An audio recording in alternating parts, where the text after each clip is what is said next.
Kardeşler, Allah-u Teala'nın ulu rahmısındandır mümin adamlara ve başka mahluklara da ölü olmağa. Kardeşler, eğer de tuğan zat, canavar zat ölmeyi olganmısa, insan yaşağı vakti olmayacağıdır şu dünyada.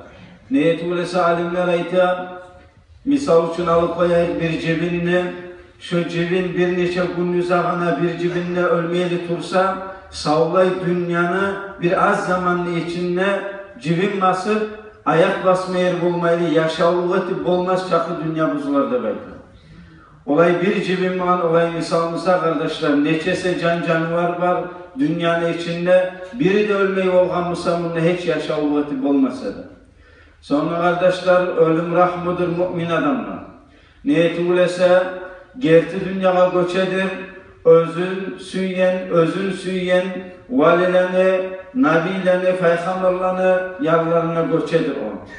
Niyeti ulese, şu tarlık dünyadan ahiretli genliğine çıkadır. Şu tuznak olan dünyadan ulu cennetlerini bağlarına çıkadır. Şolay kardeşler, ölümle baytağın zat rahmıdır mümin adamlar.